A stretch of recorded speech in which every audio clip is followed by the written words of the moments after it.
त्याच्यावर मी त्यांना म्हणलं की कुणाच्याही राजकीय दबाव आला तरी बळी पडू नका. श्रीमंतांच्या घरातली मुलाकडनं घडलेली घटना आहे. कसल्याही प्रकारचं वेगळ्या प्रकारचा दबाव येण्याची शक्यता नाकारता येत नाही.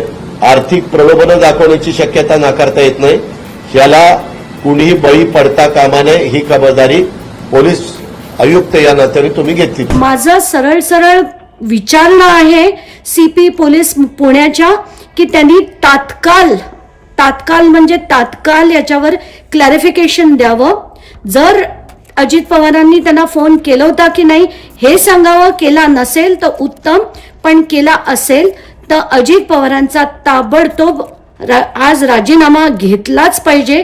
सीएमनी त्यांच्याकडनं राजीनाम्याची मागणी केली पाहिजे आणि फडणवीसांनी सुद्धा त्या अजित पवारांकडनं राजीनामा घेतला पाहिजे. पुणे बिल्डर के नाबालिग बेटे ने पिछले दिनों रात जो तेज रफ्तार पॉश कार से 2 इंजीनियर्स को कुचला था, वो मामला थमने का नाम नहीं ले रहा है.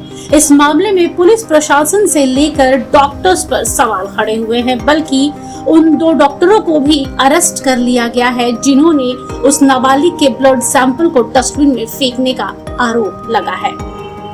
यही नहीं, इस मामले में महाराष्ट्र के डिप्टी सीएम अजीत पवार और उनके 2 नेताओं पर भी सवाल खड़े हुए हैं. इन लोगों पर कथित तौर पर आरोप है कि बिल्डर के बेटे को बचाने के लिए इन लोगों ने पुलिस कार्रवाई में दखल दी है. आरोप है कि बिल्डर के बेटे ने शराब पी रखी थी और नशे के चलते ये हादसा हुआ है.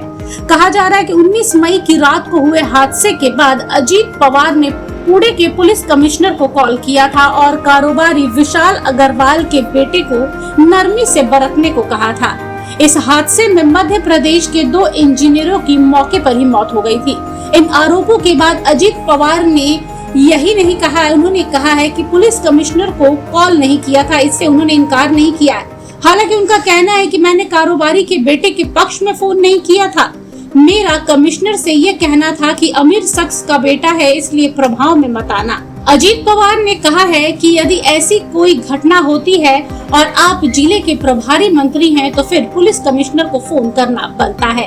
इसलिए मैंने उनसे कहा कि आप अमीर शख्स का बेटा समझकर दबाव में आकर कार्रवाई मत कीजिएगा. कई बार पुलिस पर अलग अलग तरह के दबाव की संभावना होती है. वहीं इस मामले में अजीत पवार गुट के विधायक सुनील तिंगरे भी निशाने पर है, क्योंकि वो आधी रात यानी 3 बजे के करीब पुलिस स्टेशन उस दिन पहुंचे थे और कहा जा रहा है कि वह कथित तौर पर नाबालिग को छुड़ाने पहुंचे थे. सुनील तिंगरे ने स्वीकार किया है कि वो आधी रात पुलिस थाने पहुंचे थे, लेकिन उन्होंने ये भी कहा है कि मैं किसी पर दबाव बनाने के लिए नहीं गया था, बल्कि अजीत पवार और उनके विधायक का एक ही बात कहना है कि हम बस कहने गए थे कि इसमें पुलिस दबाव में आकर कोई फैसला या कोई कार्रवाई ना करे. कहा जा रहा है कि यदि अजीत पवार ने मारे गए लोगों से न्याय के लिए पुलिस कमिश्नर को फोन किया था तो 4 दिनों तक वो चुप्पी क्यों साध रखे थे. एक सवाल यहाँ ये भी खड़ा हो रहा है कि जब पुणे के प्रभारी मंत्री अजीत पवार हैं, तो फिर पुलिस अफसरों से मीटिंग के बाद देवेंद्र फडणवीस ने ही क्यों मीडिया से बात की, वो सामने क्यों नहीं आए. बहरहाल ये मामला इतनी जल्दी रफा दफा नहीं होने वाला है. कई चेहरों से पर्दा उठना बाकी है. ब्यूरो रिपोर्ट, सूत्रकार समाचार. हमारा यह वीडियो अच्छा लगा तो इसे लाइक करें, शेयर करें और हाँ, सब्सक्राइब करना ना भूलें.